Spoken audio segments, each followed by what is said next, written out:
penafsiran Anda ini curhat, tapi namanya juga mediumnya Twitter, jadi ya beda-beda orang menangkapnya kan.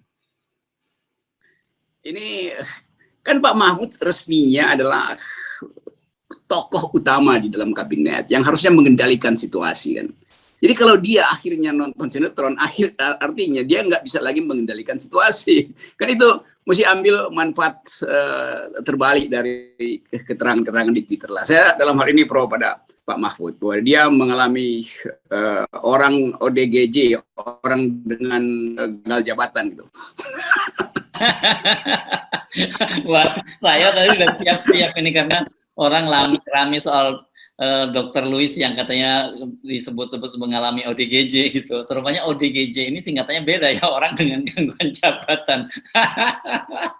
Nah, oke. Tetapi ini ya, gangguan jabatan atau sebetulnya gagal jabatan ya, tapi oke ada gangguan jabatan itu. Oke.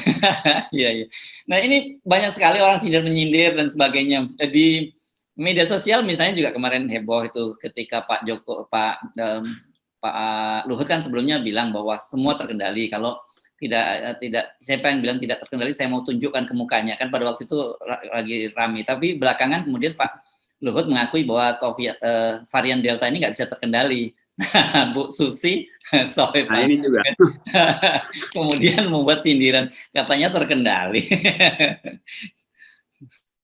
Mestinya Bu Susi jawabnya aja, tenggelamkan LBP. Supaya ada semacam hiburan lah. Jadi Pak Luhut juga betul, dia bilang kan, tunjukkan ke saya tuh, siapa yang nggak percaya terkendali, saya sodorkan data ke mukanya. Karena nggak ada yang mau menunjukkan ke Pak Luhut, maka dia tunjukkan pada dirinya sendiri, bahwa ya memang nggak terkendali. Jadi selalu ini yang ini saya dulu pernah belajar dan mengajar psikoanalisis itu. Orang selalu mau lihat makna dari apa yang ditampilkan oleh seseorang gitu. Ada seorang psikiater, orang dia dulu lolos dari kamp konsentrasi, lalu dia bikin renungan tentang apa sebetulnya makna hidup. Namanya Viktor Frankl. Sorry, bukan Viktor Frankl dia. Ya Viktor Frankl. Teorinya namanya logoterapi. Artinya manusia itu mencari makna di dalam upaya untuk menghasilkan harapan. Kalau gagal mendapat makna, harapannya nggak akan datang gitu.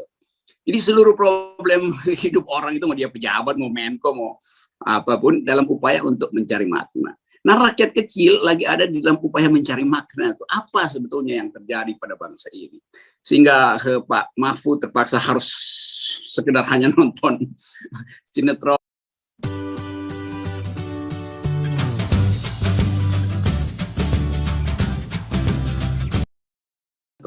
Pak Luhut artinya menelan ucapannya sendiri. Itu sebetulnya semacam upaya untuk menghasilkan ulang makna yang hilang, tapi nggak ketemu-ketemu.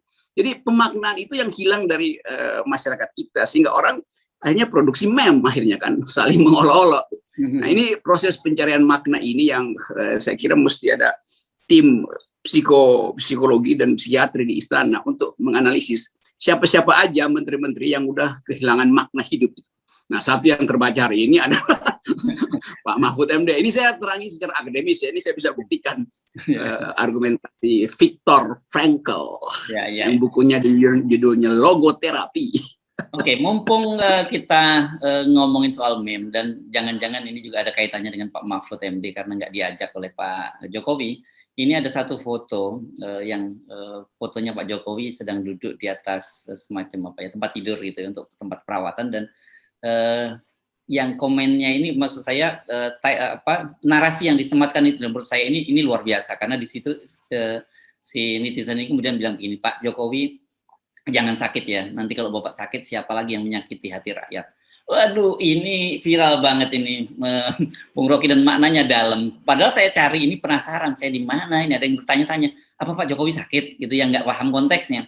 Saya seperti biasa kan, setiap kali ada forward seperti ini, saya cek sumbernya dari mana. Gitu. Rupanya itu foto diambil ketika Pak Jokowi meninjau rumah susun Pasar Rumput. Itu yang rencananya mau digunakan oleh Anies Baswedan sebagai tempat perawatan, karena bila rumah sakit di Jakarta ini kolaps. Tapi maknanya itu yang kata orang-orang dalam sekali. Nah, coba kalau Pak Mahfud kemarin diajak ke pasar rumput gitu, mungkin Pak Mahfud akan ngomongnya beda lagi gitu. Itu orang yang nemuin istilah itu, frasa tadi, selalu siapa lagi akan nyakiti rakyat. Itu adalah endapan dari kemuakan yang diucapkan dengan satire yang maksimal. Jadi itu cara yang bagus sekali itu. Dia tidak ucapkan itu secara frontal, tapi dia putar logikanya tuh. Nah, kita mengenal culture Jawa juga banyak satire semacam itu yang dipakai